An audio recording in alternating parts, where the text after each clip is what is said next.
¿Qué tal estás? Bienvenido a este canal, un canal en el que proponemos proyectos audiovisuales vinculados a la filosofía. Bueno, pues la clase de hoy nos ocuparemos de antropología. Como te puedes imaginar, una de las preocupaciones fundamentales del ser humano a lo largo de la historia ha sido profundizar sobre el conocimiento del hombre. La ciencia que se preocupa de este tema es la antropología.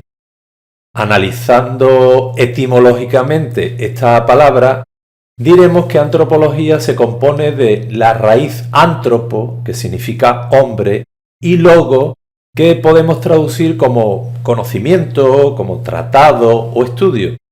Por tanto, la antropología es el estudio del hombre, pero ¿no te parece que esta definición resulta demasiado amplia y vaga? Bueno, pues para aclarar en qué consiste la antropología filosófica, vamos a recorrer algunos de los aspectos relevantes de los que se ocupa esta disciplina.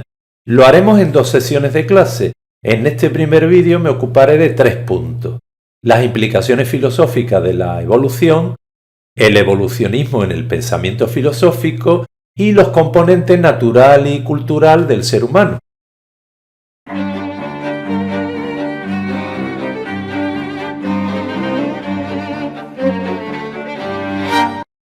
Hasta hace poco más de un siglo se creía casi universalmente que todas las especies vivientes habían sido creadas independientemente unas de otras, por lo que se consideraban inmutables en el tiempo.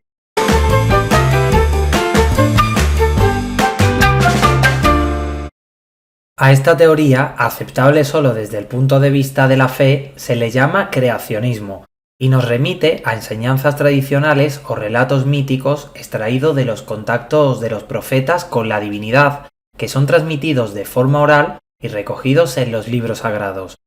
Por ejemplo, según el hinduismo, Brahma creó el espíritu, el tiempo y los seres vivos, incluido el hombre.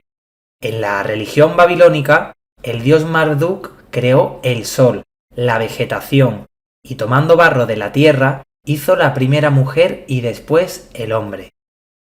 Según la tradición judeocristiana, narrada en el Génesis, Dios creó todas las cosas de la nada, y luego a Adán y Eva, a su imagen y semejanza. Sin embargo, en la actualidad, los datos suministrados por diversas ciencias ponen en evidencia que unas especies procedan de otras y que se encuentren siempre evolucionando. Esta teoría, llamada teoría evolucionista, acepta este hecho por evidencia y demostración científica, y recurre a los fósiles encontrados o a los datos observables.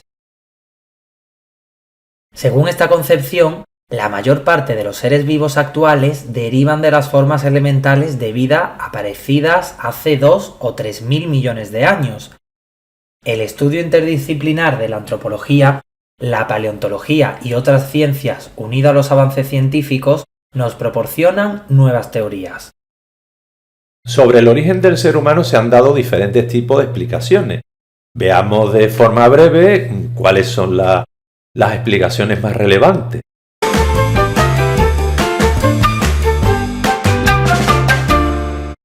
Carl Linneo es un creacionista y el creacionismo resulta opuesto al evolucionismo. Linneo es conocido por su contribución fundamental al ordenamiento de la diversidad biológica, al plantear en el siglo XVIII un sistema de clasificación, donde busca reflejar las reglas con las que el creador diseñó la formación de las especies vivientes, por lo cual establece que existen tantas especies como fueron creadas por Dios. Esto excluye evidentemente la posibilidad de evolución. No hay cambio, no aparecen nuevas especies a partir de otras. Son solo las que Dios creó. Entonces, ¿qué tiene que ver Linneo con la evolución? La respuesta es que el sistema de clasificación de Linneo sugiere, aunque él no lo diga, que hay parentesco entre diferentes especies, lo cual provoca la pregunta: bueno, ¿y por qué hay ese parentesco? Podemos decir que, aunque no fuese su intención, indirectamente sugirió la posibilidad de una evolución, pues, por ejemplo, clasificó al hombre como especie sapiens dentro del género Homo, como parte del orden de los primates. El llamarnos Homo sapiens es una denominación donde, a pesar de considerarnos como hechos a imagen y semejanza de Dios, y por ello el género de Homo tiene una sola especie que es sapiens, ubica al hombre como parte de la escala zoológica.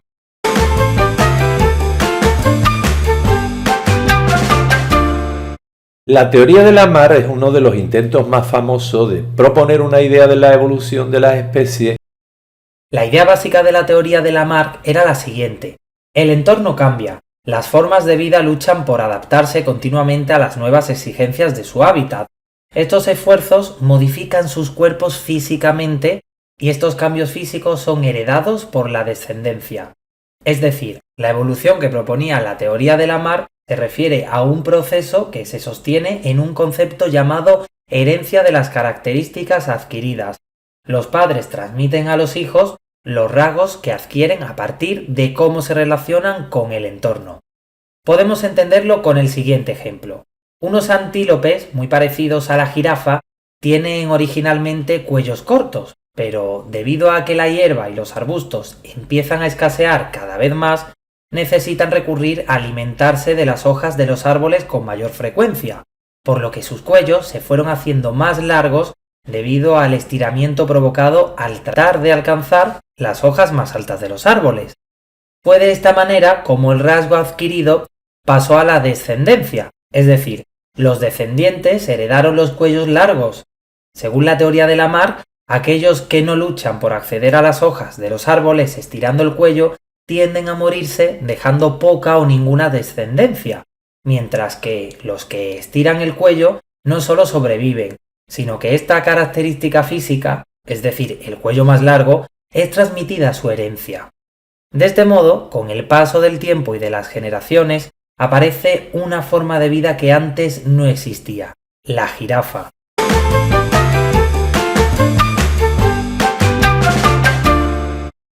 Darwin, en su famosa obra El origen de las especies, publicada en el año 1859 y que culminó con El origen del hombre en 1871, presenta una teoría completa de la evolución, completa pues incluye al hombre. Darwin asegura que todas las especies vivientes proceden por lenta transformación de otras anteriores, y que la causa de esta transformación es la selección natural, basada en dos principios fundamentales: la lucha por la supervivencia y la ley del más apto.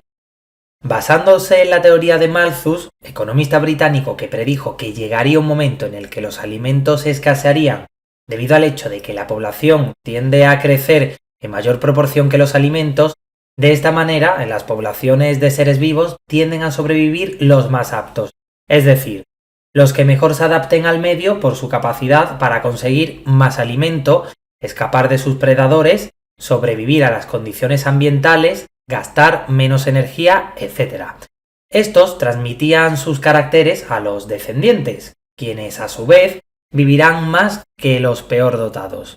De este modo, el propio proceso de selección natural, actuando sobre los individuos de generación en generación, va modificando las especies y creando otras nuevas.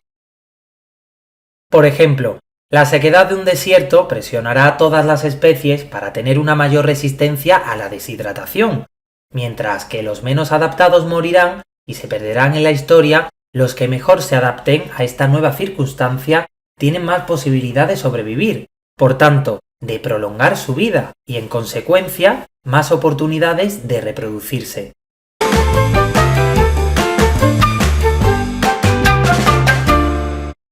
El holandés Hugo de Vries, basándose en las leyes genéticas de Mendel sobre caracteres dominantes y recesivos, estableció que los seres vivos se podían distinguir dos clases de variaciones. Las modificaciones debidas a factores medioambientales sin transmisión genética y las mutuaciones que provocan un cambio en la especie y se transmiten genéticamente. Hugo de Vries planteaba que las mutaciones eran la principal fuerza evolutiva que propiciaba el surgimiento de nuevas especies. Para este investigador, la evolución no se producía de manera lenta y gradual, sino más bien de forma discontinua, con el surgimiento de grandes mutuaciones al azar, que, si eran perjudiciales, llevarían al organismo a la muerte, y si eran útiles, la especie continuaría su rumbo evolutivo propio.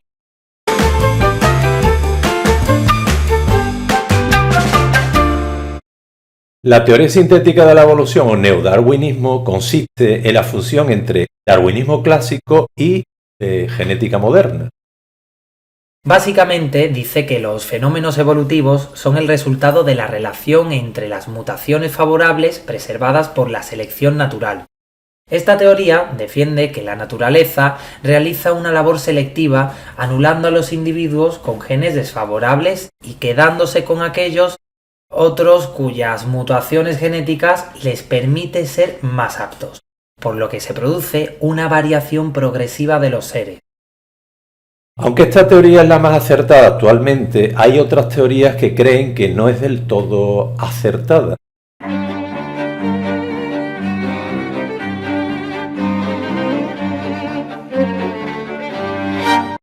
El evolucionismo representó un descubrimiento extraordinario que en su momento provocó un gran entusiasmo y numerosas reacciones contrarias. Desde entonces ha ejercido una notable influencia en las concepciones antropológicas, psicológicas, morales y políticas. Bueno, veamos cuáles son algunas de estas influencias. Influencia en la concepción antropológica. El origen común de todas las especies condujo a algunos autores a considerar cuantitativas y no cualitativas las diferencias entre los seres humanos y otros animales. Esto llevó a muchos pensadores a destronar al ser humano del puesto privilegiado de rey de la creación. Influencia en la psicología. Dado ese origen común, parecía razonable aplicar al ser humano los principios que explicaban el comportamiento animal. De ahí que surgieran las teorías de Pavlov, Skinner, Freud o Wilson. Por ejemplo, Pavlov observó que la salivación de los perros que utilizaba en sus experimentos no solo se producía ante la presencia de comida, sino que comenzaron a salivar ante la presencia de los propios experimentadores. Es decir, los perros aprendieron a asociar la presencia del experimentador con la comida. Pavlov determinó que podía ser el resultado de una actividad psicológica, a la que llamó reflejo condicional. Influencia en la moral y en la política. Descubrir que en la naturaleza regía el principio darwinista de lucha por la vida, sin connotaciones morales humanas tales como compasión o bondad, lleva a autores como Herbert Spencer a defender el darwinismo social, que aplica el concepto de selección natural a las sociedades humanas. De acuerdo con ese enfoque, la supervivencia del más apto o la selección natural sería viable en los movimientos históricos, donde las sociedades han competido entre sí para prevalecer. Pero el darwinismo también ha influido en movimientos como el pragmatismo filosófico, que entiende las creaciones culturales, teorías científicas o filosóficas, creaciones literarias, sistemas políticos, como herramientas humanas que permiten adaptarse a los diferentes momentos de la historia. Evolución como proyecto divino. Según Teilhard de Chardin, como la religión es un acto de fe, de querer creer en un Dios que creó al hombre, la teoría de la evolución ni confirma ni se opone a las concepciones religiosas creacionistas. Simplemente, si se admite la teoría evolutiva, se puede creer que ésta formaba parte de los planes de la divinidad. El universo es un proyecto divino que se ha ido desarrollando y perfeccionando gracias a la evolución para llegar al momento final, en el que nace el ser humano como la más perfecta expresión de la vida sobre la Tierra. En definitiva, todo estaba previsto por Dios. El materialismo, que suele ser ateo, y el espiritualismo, que también podemos llamar teísmo, son las dos principales corrientes filosóficas. Bien, pues ambas corrientes filosóficas se vieron obligadas a encajar en sus respectivas cosmovisiones los impactantes datos del evolucionismo. Según la interpretación materialista del evolucionismo, el universo es meramente material. Todo lo que en él surge se debe al alto grado de complejidad y organización de la materia. Si hubiese un nuevo comienzo del universo, el azar daría otro resultado diferente al que se ha dado. No hay racionalidad en el universo. Vida e inteligencia son resultado de un proceso que no cuenta con ningún dios que sirva de guía, ni hay un objetivo reservado para las personas. El ser humano es un accidente cósmico y el universo es totalmente indiferente a él. Según la interpretación espiritualista del evolucionismo, existe una razón divina y creadora que da lugar a un universo racional y finalmente ajustado, es decir, un universo con la única estructura de leyes y constantes capaz de generar vida e inteligencia. Vida e inteligencia son el resultado de un plan divino a partir de ese universo finamente ajustado para ello. La aparición de la inteligencia supone un hito cósmico.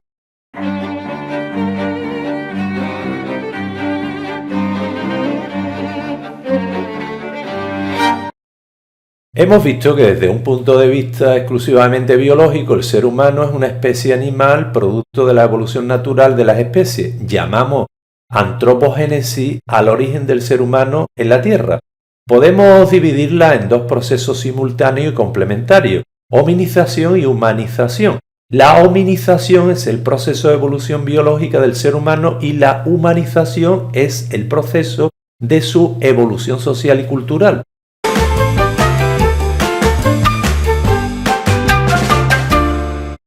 En el proceso de hominización se dieron una serie de cambios fundamentales que convirtió a algunos primates en seres humanos.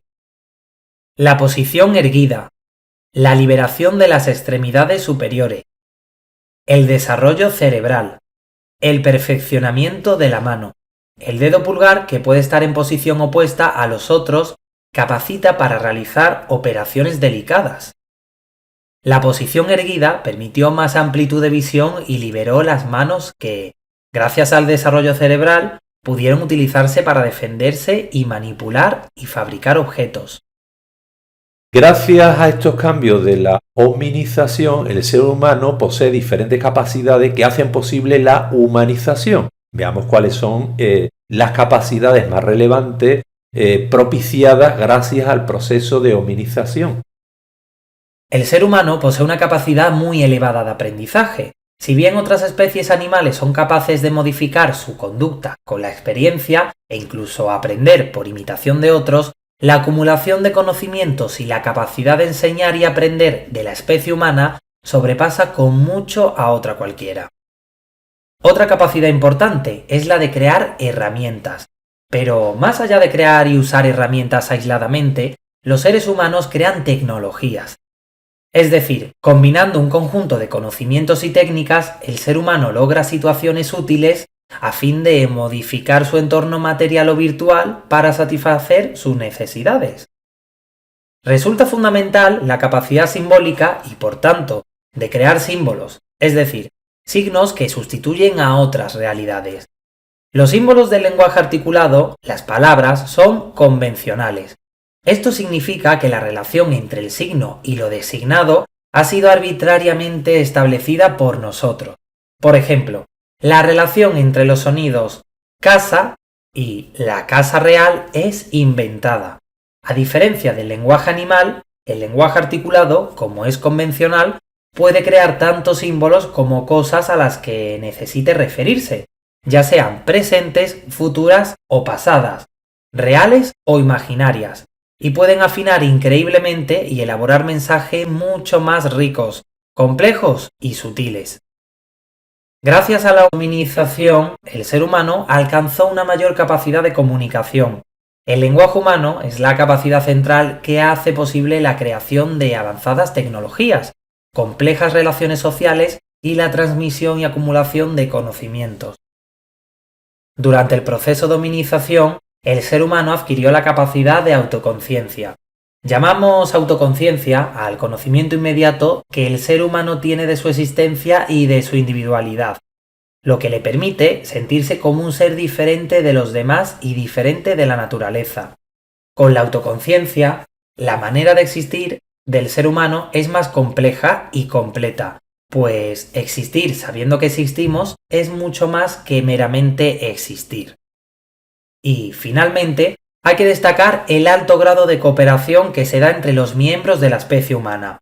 Muchas otras especies forman grupos, incluso complejas sociedades de miles de individuos, pero las sociedades humanas son mucho más complejas que cualquier otra sociedad animal.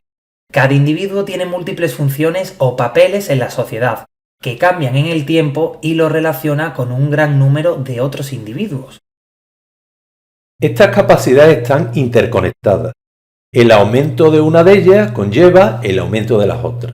Estas capacidades le permiten al ser humano superar muchos de los obstáculos y limitaciones de su constitución natural, mientras que el resto de las especies animales permanecen dentro de ciertos límites estables de generación en generación y dependen principalmente de las capacidades con las que nacen, pues los seres humanos superan sus obstáculos y limitaciones de nacimiento mediante estas capacidades que son capacidades que adquieren y desarrollan a lo largo de su vida.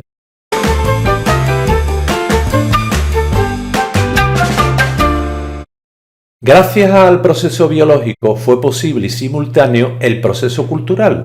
A nuestra naturaleza biológica se sumó pues nuestra dimensión cultural tan importante en nosotros que en cierto modo constituye nuestra segunda naturaleza.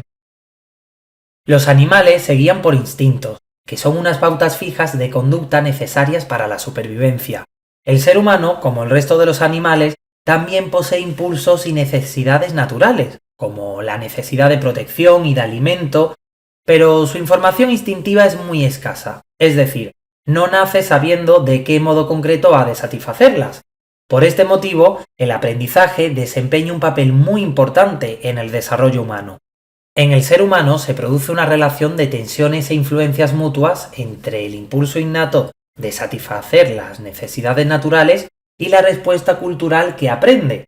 Por ejemplo, al deseo sexual damos una respuesta cultural que, sin dejar de satisfacerlo, lo somete a un orden para que no constituya un elemento desintegrador de la sociedad, sino una fuente de cohesión social. Entre estas respuestas culturales se encuentran los tabúes, el noviazgo, el matrimonio, la familia. Mientras que la golondrina es, por instinto, migratoria y monógama, el ser humano ha de adquirir mediante el aprendizaje y la socialización su modo concreto de ser humano. Por ello, el ser humano es en realidad una criatura abierta a muchas posibilidades, no solo porque su naturaleza le permite desplegar una riquísima variedad cultural, nomadismo o sedentarismo, monogamia, poligamia o celibato, ciudad o tribu, sino porque su propia cultura le ofrece distintas opciones, elegir una profesión u otra, hacerse unas costumbres o desecharlas, formar una familia o no, etc.